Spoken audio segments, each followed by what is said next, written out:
لله رب العالمين والصلاة والسلام على سيد المرسلين وعلى آله وصحبه أجمعين اما بعد. محترم سامعین و ناظرین،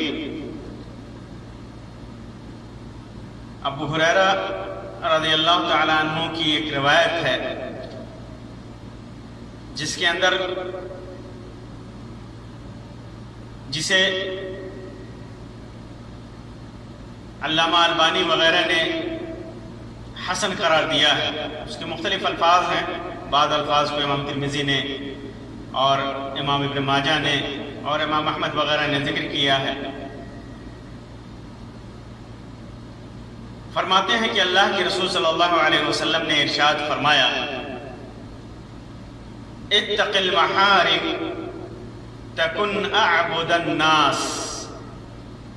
اتق المحارم تکن اعبد الناس.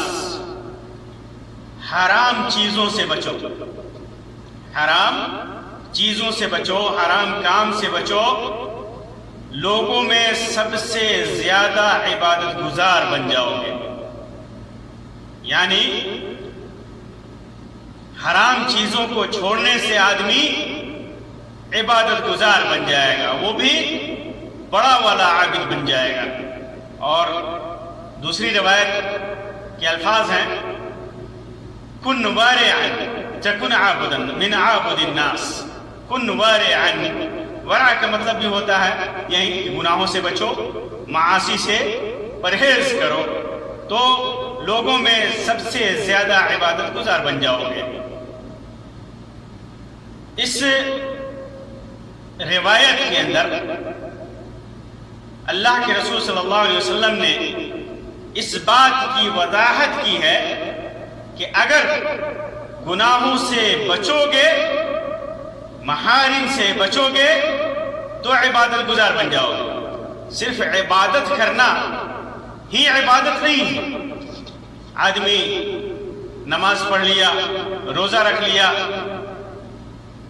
اور دیگر عبادتیں کر لی، صرف یہی عبادت نہیں ہے.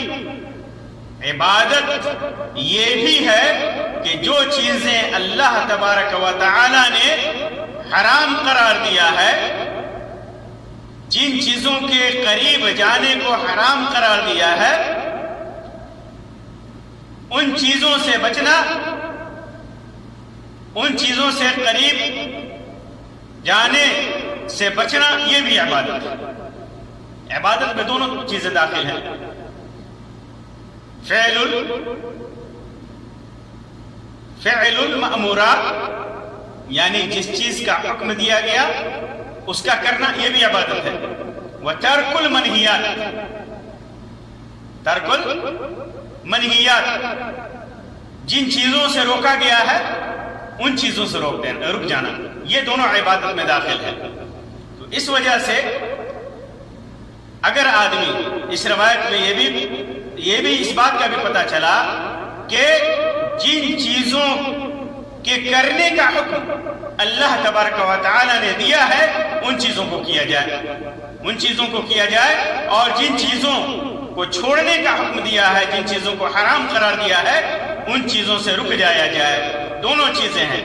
تو جو فرائض اور واجبات ہیں، فرائض اور واجبات کو چھوڑنا اللہ تبارک و تعالی نے حرام قرار دیا ہے.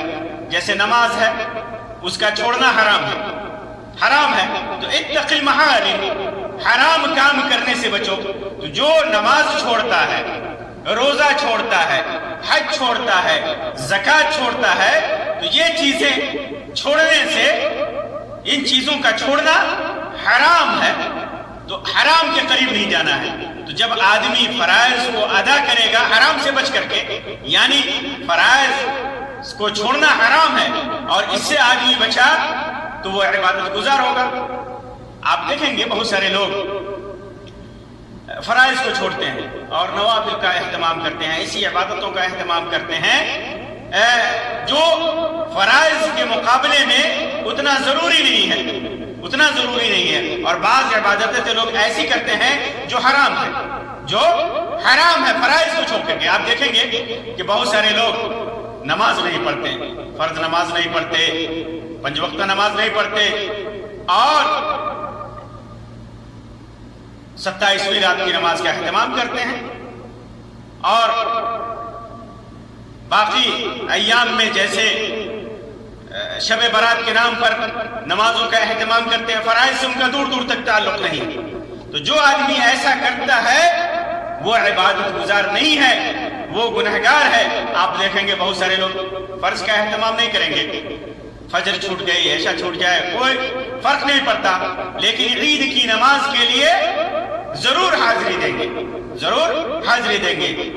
فرض کی ادائیگی سے دور ہیں، جن کے چھوڑنے کو اللہ تبارک و تعالی نے حرام قرار دیا ہے۔ اسی طرح آپ دیکھیں گے مال میں کسی کے پاس دولت ہے، سونا ہے، چاندی ہے، روپیہ ہے، پیسہ ہے، اس کے اوپر زکوٰۃ فرض ہے، لیکن زکوٰۃ ادا نہیں کرتا، اس کے اندر زکوٰۃ ادا نہیں کرتا، اور لوگوں کو کھانے کھلاتا ہے بیٹھ کر کے، مناسبات سے یا کوئی پروگرام کیا، لوگوں کو کھانا کھلاتا ہے اس نیت سے کہ اس سے اس کو ثواب ہوگا۔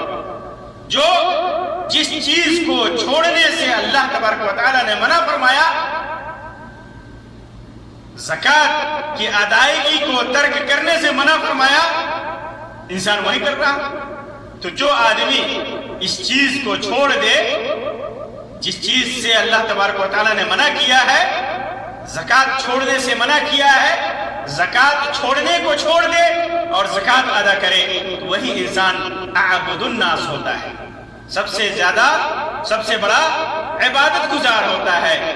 اسی طرح جن چیزوں سے اللہ تبارک و تعالیٰ نے منع فرمایا، جو بھی گناہ ہے، بڑا ہو چھوٹا ہو، شرک ہو، بت پرستی ہو، بدعت و خرافات ہو، جن کا شریعت میں کوئی وجود نہیں، جن کی کوئی حیثیت نہیں ہے، اسی طرح معاشرتی گناہ ہو، چغلخوری ہو، غیبت ہو، لوگوں کو تکلیف دینا ہو، لوگوں کو ستانا ہو، والدین کی نافرمانی ہو، سود، حرام خوری، رشوت خوری، یہ سارے گناہ اگر انسان چھوڑتا ہے تو وہ اعبد الناس ہوگا، سب سے بڑا عبادت گزار ہوگا، بڑے عبادت گزاروں میں سے ہوگا۔